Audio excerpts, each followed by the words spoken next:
Your Royal Highness, Your Majesties, President Kagame, Madam Secretary General, Your Excellencies, ladies and gentlemen, I'm honoured to perform the final duty of the United Kingdom as Chair in Office of the Commonwealth and hand over the baton to President Kagame and wish him every success as Chair of our unique association, encompassing 54 countries and a third of humanities.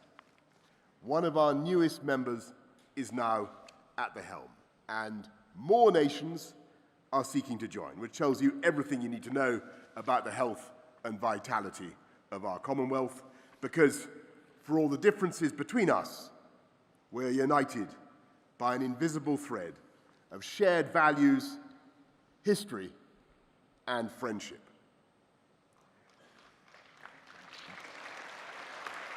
The head of the Commonwealth. The head of the Commonwealth, Her Majesty the Queen, incarnates everything that brings us together, and it's fitting that in the year of her Platinum Jubilee, the association she cherishes should be gathering in the continent where she became Queen.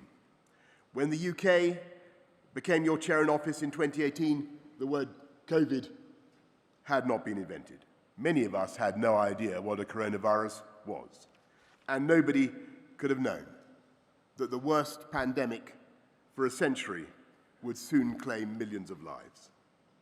The British government put together the partnership between Oxford University and AstraZeneca that produced the world's most popular vaccine, and during our time as chair in office, the UK supported the delivery of more than 1.4 billion doses of COVID vaccines to Commonwealth countries.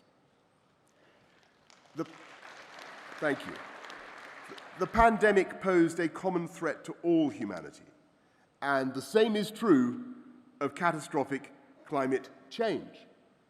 No one understands this better than our Commonwealth friends in the Caribbean, the Pacific, and the Indian Ocean, who can see the incoming tide surging ever higher up their beaches, threatening to inundate their villages and towns, and in time, the entire landmass of some island states. For them, the baleful effects of climate change aren't vague or theoretical, but already happening before their eyes. When we hosted COP26 in Glasgow last November, it was these fellow Commonwealth leaders who spoke with the greatest urgency and authority about the perils of quilting the earth with greenhouse gases. And we in the developed world have an obligation to help our friends to cope with a danger they had no hand in causing. And during the UK's time as chair in office, the Commonwealth Finance Access Hub mobilised over $38 million for the most vulnerable members. But of course, we must press on and do more. And if I could imagine a silver bullet that would solve an array of problems and transform countless lives, it would be to give every girl in the world the chance to go to school.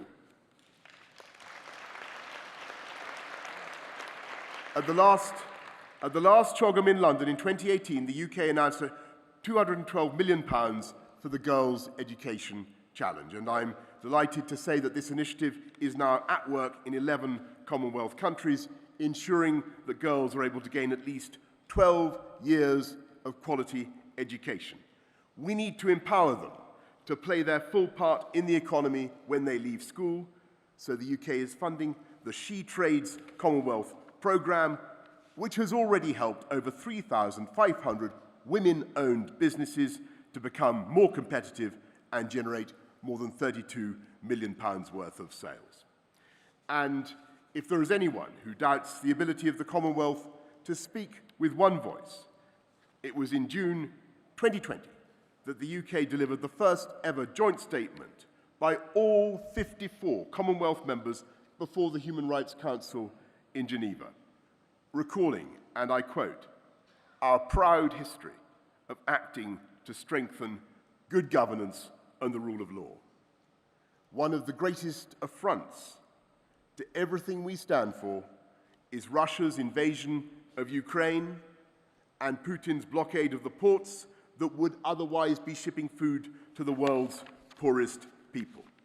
At this moment, nearly 25 million tons of corn and wheat is piled up in silos across Ukraine, held hostage by Russia.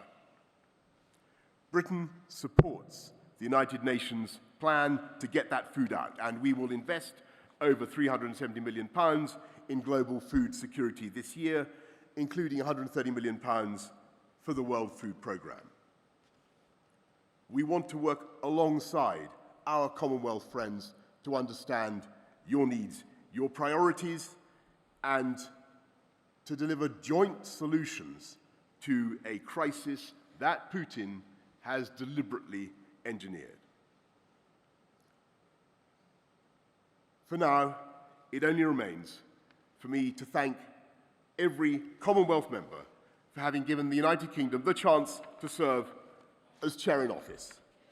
And as I pass on this responsibility to President Kagame, a close friend and a partner, I know that he shares my boundless optimism about the future of the Commonwealth at the forefront of the international agenda and benefiting all our peoples. Thank you all very much.